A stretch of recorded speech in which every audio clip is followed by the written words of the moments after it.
Bismillahirrahmanirrahim. Assalamualaikum warahmatullahi wabarakatuh. Selamat pagi kepada anak-anak santri Baitul Fikri kelas 7. Bertemu kembali bersama Ibu di pelajaran PAI. Sekarang kita beranjak ke materi 1. Setelah kemarin ada penugasan ya dari Ibu untuk menulis Quran surat Al-Mujadalah ayat 11. Alhamdulillah semuanya mengerjakan. Kecuali ada satu, Lutfi ya kalau nggak salah. Segera ya. Baik, kita akan mulai dengan materi pertama, yaitu menuntut ilmu. Ya, sebelum kita memulai yuk baca ta'awuz dan basmalah bersama-sama ya. A'udzu billahi minasyaitonir rajim. Bismillahirrahmanirrahim. Ya, baik. Nah, menuntut ilmu. Apa sih yang dimaksud dengan menuntut ilmu? Apakah hanya dengan sekolah saja seperti ini kita itu sudah menuntut ilmu? Betul ya. Tidak salah, betul. Kita sedang anak-anak sekolah sekarang itu adalah upaya untuk menuntut ilmu. Walaupun tidak terbatas sebetulnya, tidak hanya di formalitas sekolah, tapi juga ketika anak-anak misalkan nanti ikutan komunitas nih, ada yang suka olahraga, komunitas olahraga, ada yang ikutan komunitas sains, atau dan sebagainya gitu. Itu sama juga ilmu.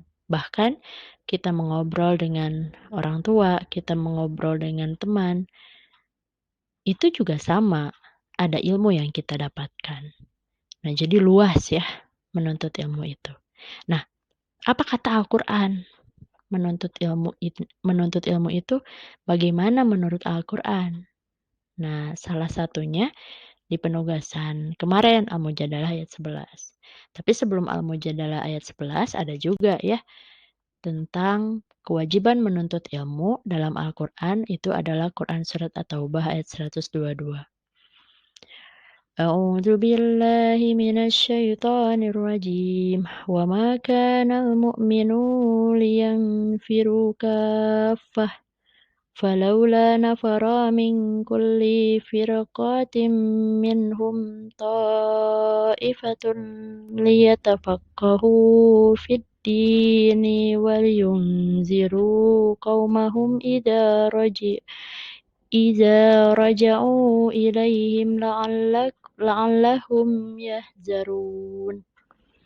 Nah, di Quran Surat At-Taubah ayat 122 ini, Allah berfirman, dan tidak sepatutnya orang-orang mukmin itu semuanya pergi ke medan perang.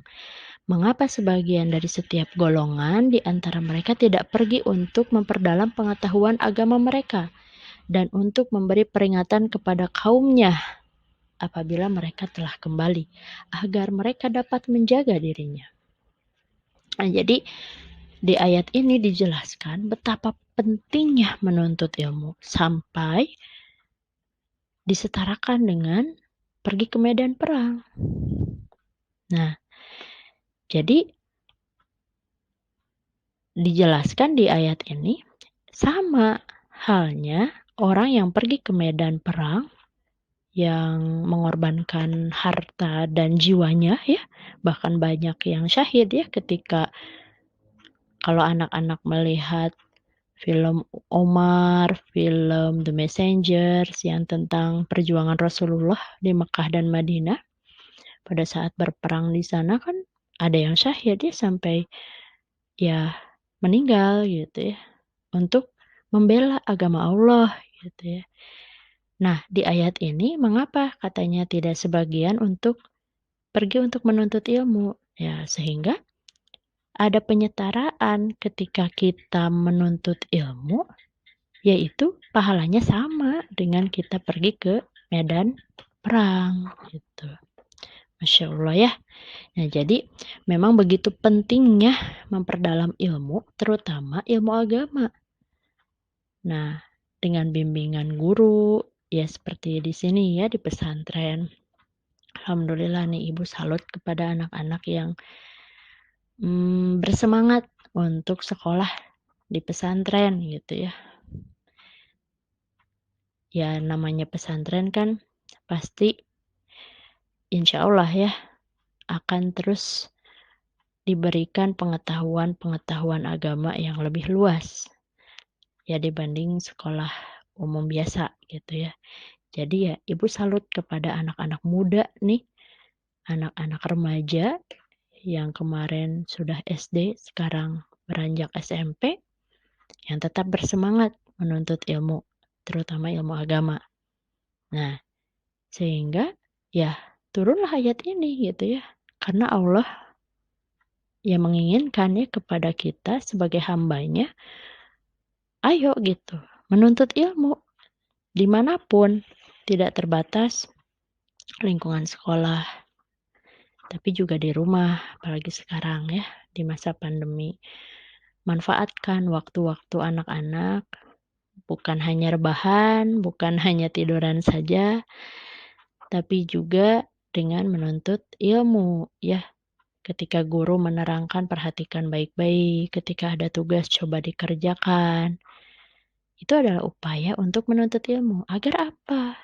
Agar Allah senang, gitu ya. Agar Allah ridho sama kita.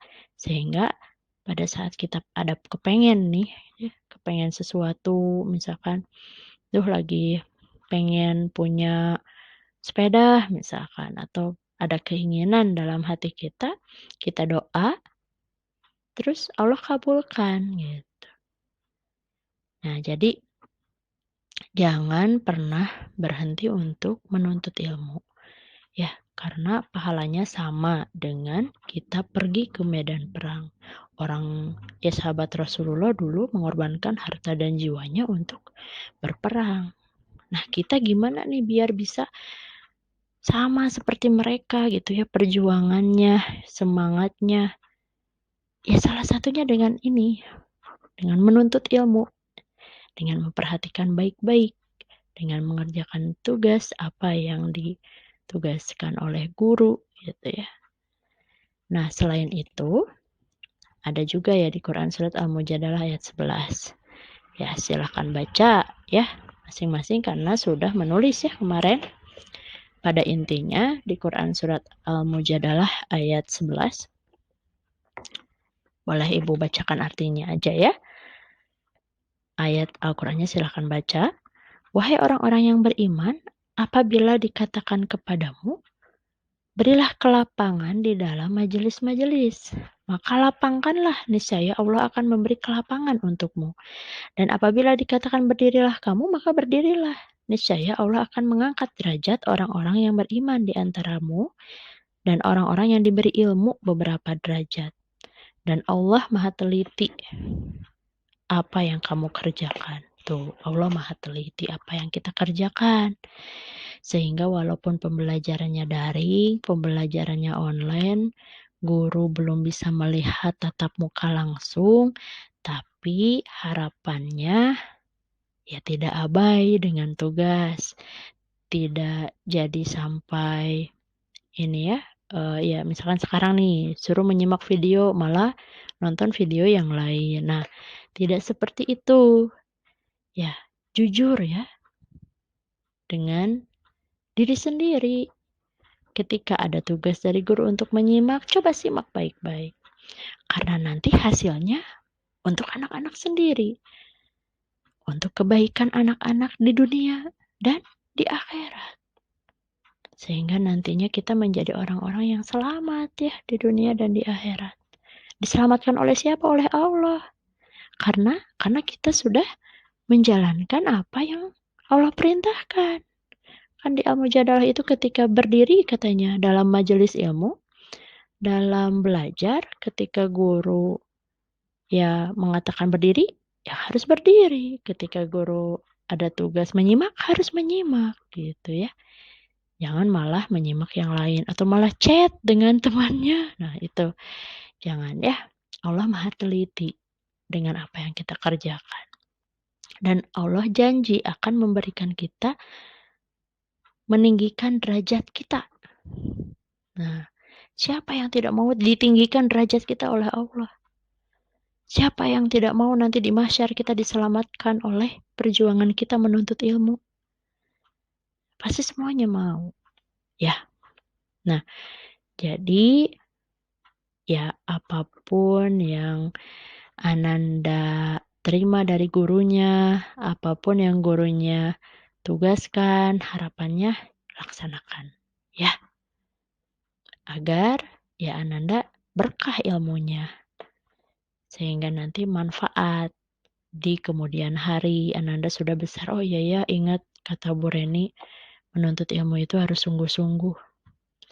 Sehingga nanti Ananda punya cita-cita, anak-anak punya cita-cita apapun, ketika itu fokus, ketika anak-anak fokus untuk menuntut ilmu, insya Allah akan tercapai. Gitu. Jadi cita-cita itu bukan hanya halu ya, bukan hanya keinginan, sekedar keinginan, hungkul, bukan. Tapi cita-cita itu harus kita perjuangkan. Cita-cita nih, saya mau jadi dokter, misalnya. Berarti dari sekarang, nggak apa-apa. Dari sekarang mulai nih, berarti harus suka eksak, harus suka IPA, harus suka matematika, pelajari baik-baik. Sebagai upaya kita bersungguh-sungguh agar nanti cita-cita kita tercapai. Nah gitu. Jadi cita-cita kita tidak akan dicapai sama orang yang banyak rebahan, nggak bisa. Orang-orang sukses itu, mereka sukses karena melebihi rata-rata. Baca bukunya, orang yang biasa baca buku 1 buku, dia 2 buku. Dia tidur, orang yang biasa tidurnya 8 jam, dia cuma 5 jam. Pak Habibie tuh, tidurnya hanya beberapa jam. Sisanya ibadah, sisanya baca, sisanya belajar, sisanya ikutan komunitas beliau ya, aktif gitu ya. Sisanya ya beliau berjuang fokus untuk mendapatkan apa yang dicita-citakan. Nah, gitu ya. Jadi dari sekarang mulai fokus, apa yang ditugasi oleh guru kerjakan. Sekecil apapun tugas itu kerjakan. Ya. Nah, kemudian di surat Ar-Rahman ayat 33. Hai jamaah jin dan manusia, jika kamu sanggup menembus melintas penjuru langit dan bumi, maka lintasilah. Kamu tidak dapat menembusnya kecuali dengan kekuatan. Nah, kekuatan di sini menurut ahli tafsir itu adalah kekuatan ilmu. Itu makanya kenapa ada astronot yang bisa sampai pergi ke bulan. Kenapa sampai bisa ada ilmu kita ada apa tuh? Orion, apa tuh namanya? Yang perbintangan gitu ya, ilmu perbintangan. Kenapa sampai bisa ada orang yang menemukan itu? Itu karena dengan ilmu. Kata Allah sok gitu, kamu sanggup. Asal menuntut ilmunya benar-benar. Ya sehingga para ilmuwan itu kan fokus ya. Sampai akhirnya memiliki karya, memiliki ilmu pengetahuan yang bermanfaat kan sampai sekarang kita pelajari ilmu perbintangan, sampai sekarang kita pelajari tentang makhluk hidup yang memang jelas-jelas ada dalam Al-Qur'an gitu ya. Dalam Al-Qur'an ada, kemudian dipelajari gitu ya oleh para ilmuwan. Banyak para ilmuwan yang berasal dari orang Islam. Justru orang Islam yang pertama kali menjadi penemu ya. Bukan orang selain Islam sebetulnya. Nanti kita bahas ya, itu ada di bab para ilmuwan muslim nanti. Nah itu, jadi pada intinya menurut Al-Quran, menuntut ilmu itu adalah kewajiban. Nah selain Al-Quran yang menjadi pedoman hidup seorang muslim, ada juga hadis ya. Hadis itu kan menjadi hukum kedua setelah Al-Quran. Nah di hadis apa saja sih yang menyebutkan tentang ilmu, menuntut ilmu gitu ya. Ada 3 nih ya. Ibu akan bahas yang hadis pertama. Tolabul ilmi faridatun ala kulli muslimin. Hadis riwayat Ibnu Majah, menuntut ilmu itu adalah wajib bagi setiap muslim. Tuh. Di Al-Quran tadi udah dijelasin bahwa kewajiban menuntut ilmu itu wajib. Dan dilengkapi oleh hadis bahwa benar kewajiban menuntut ilmu itu adalah sebuah kewajiban bagi setiap muslim. Setiap muslim ya. Jadi tidak bisa diwakilkan. Misalkan udah sama Rizky aja menuntut ilmu belajar PHI, yang lainnya enggak bisa. Tapi setiap muslim, semua kelas 7, setiap individunya harus belajar. Menuntut ilmu wajib.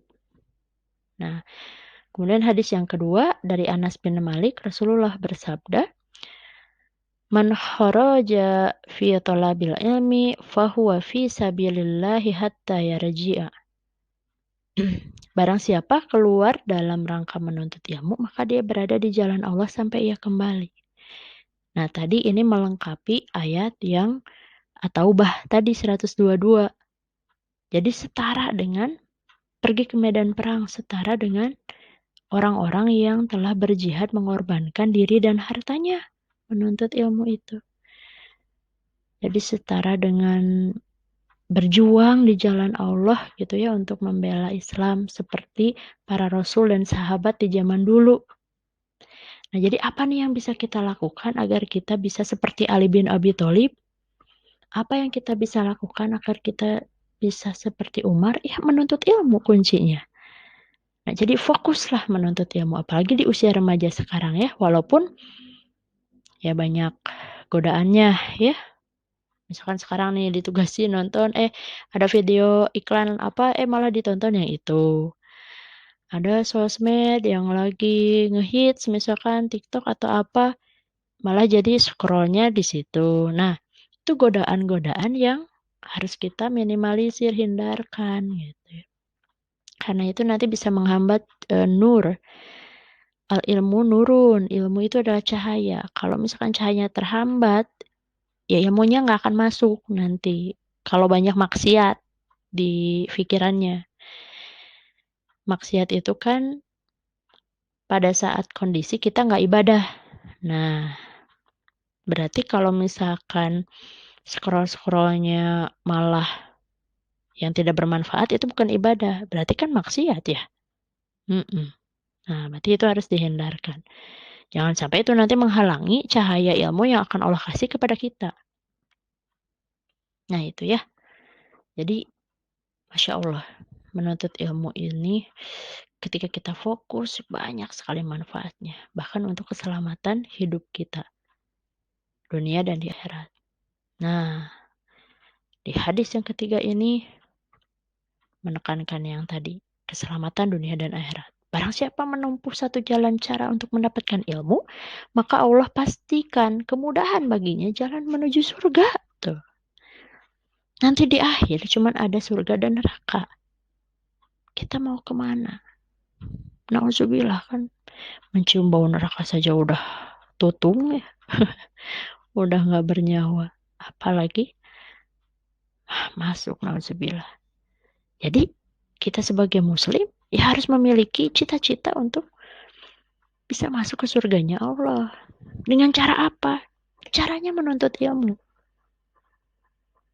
Menuntut ilmu tentunya dengan benar. Tentunya dengan baik.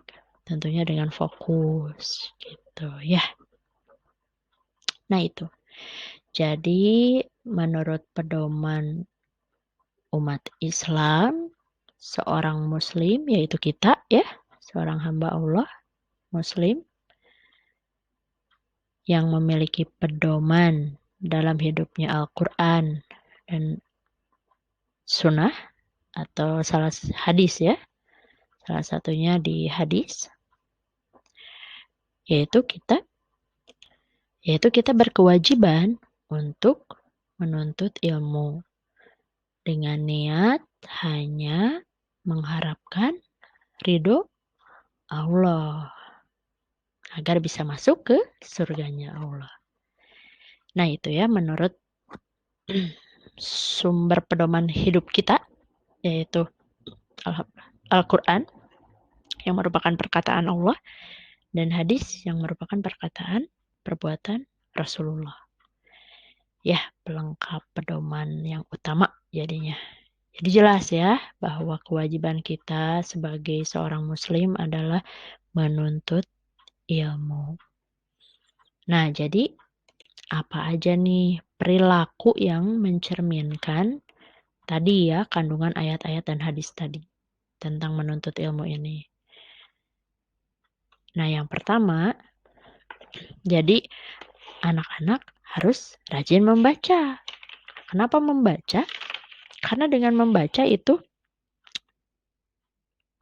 Rasulullah juga di awal menerima wahyu ya, Iqra, bacalah.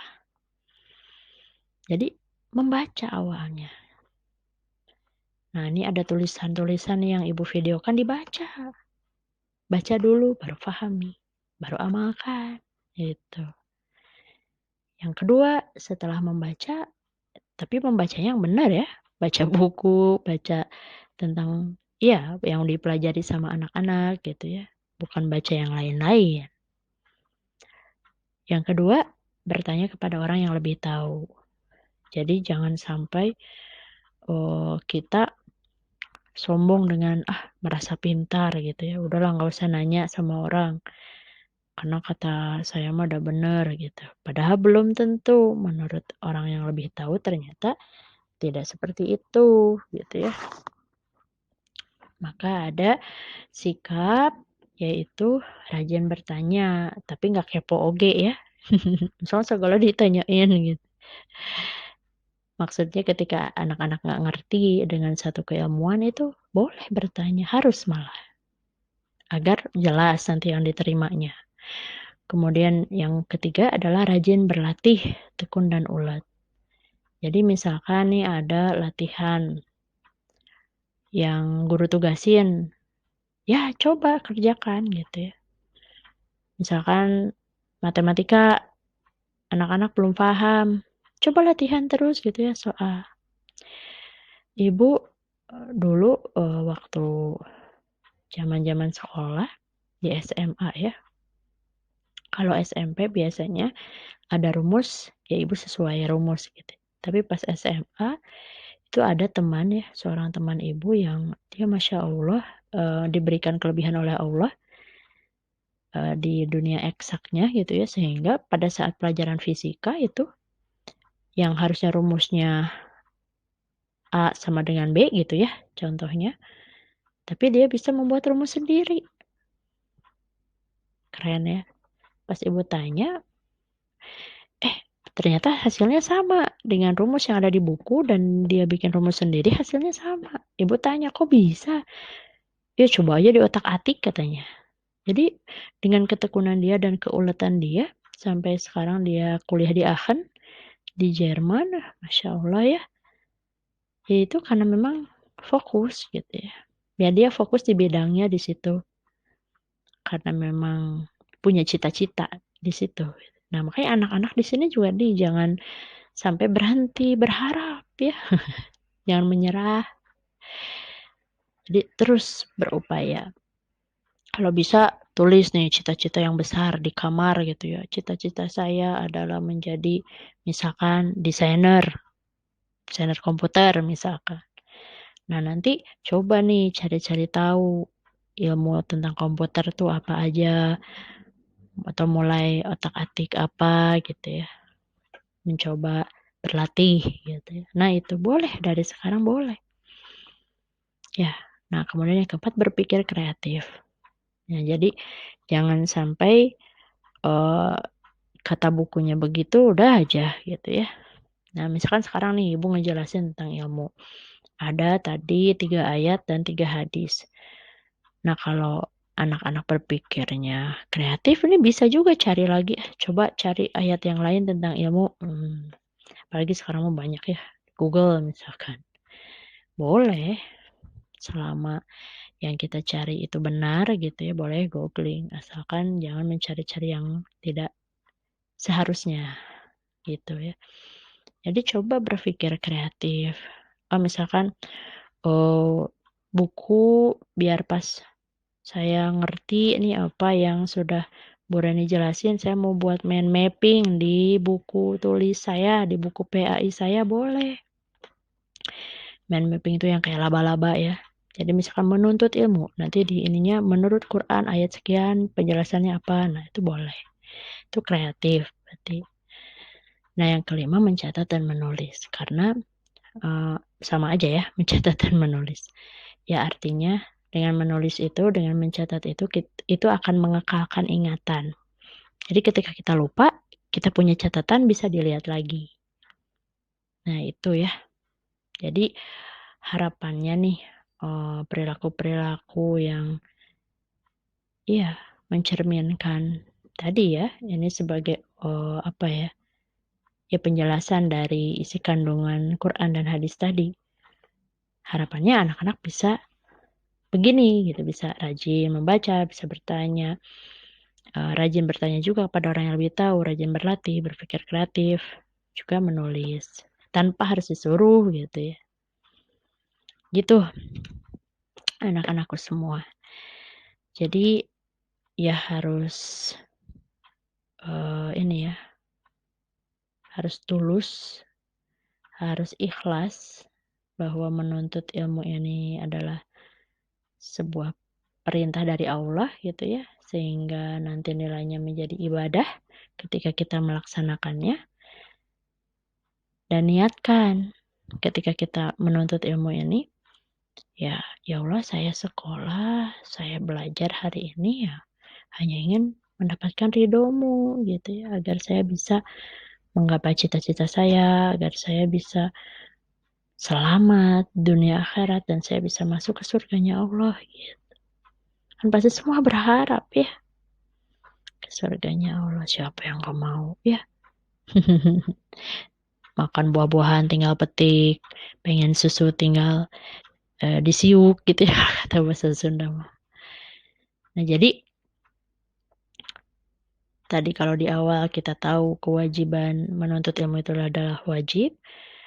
Nah maka niatnya adalah mengharapkan ridho Allah agar kita masuk ke surganya Allah. Nah harus bagaimana agar bisa begitu? Nah ini harus rajin baca, rajin nulis, kreatif, latihan terus jangan lupa bertanya juga, ya nggak sombong gitu ya. Karena tidak ada manusia yang ya ilmu manusia mah hanya setitik buih di lautan gitu ya dibanding ilmu Allah yang seluas air yang lautan, air di lautan. Jadi kalau analoginya air yang ada di lautan itu ilmu Allah. Nah, kita tuh hanya sebuih setitik gitu. Jadi tidak berhak sombong, tidak berhak juga merasa paling benar gitu ya. Kecuali kalau memang landasannya benar. Ya landasannya Al-Quran, pedoman hidup kita kan seorang muslim Al-Quran dan hadis, sunnah gitu ya. Ya maka itu menjadi benar. Gitu anak-anak. Nah, itu saja mungkin ya yang yang Ibu sampaikan di pekan ini. Kemudian ada tugas untuk anak-anak semua. Tugas 2 ya, karena tugas 1-nya kemarin menulis surat Al-Mujadalah ayat 11. Tugas 2-nya, nah dalam menuntut ilmu ini, coba simpulkan apa landasan hukumnya, apa niat dan tujuannya, dan bagaimana cara pelaksanaannya. Nah, silahkan tulis di buku tulis, kemudian fotokan, dan kirimkan WA Japri ke WA Ibu ya. Nah, mungkin itu saja. Oh ya, kalau misalkan ada pertanyaan ya, boleh. Misalkan pada saat tadi Ibu menjelaskan, anak-anak ada yang ditanyakan atau ada yang kurang paham, boleh ditanyakan. Nanti Ibu akan jawab lewat voice note Japri ya. Nah mungkin segitu aja dari Ibu. Mohon maaf kalau ada kesalahan, yang salahnya itu dari Ibu, yang benarnya itu dari Allah. Wabillahi taufiq wal hidayah. Wassalamualaikum warahmatullahi wabarakatuh. Selamat mengerjakan. Ditunggu sampai jam 8 malam. Tapi kalau bisa secepatnya lebih bagus ya. Biar Ibu bisa rekap nilainya lebih cepat. Ya sudah. Terima kasih. Assalamualaikum.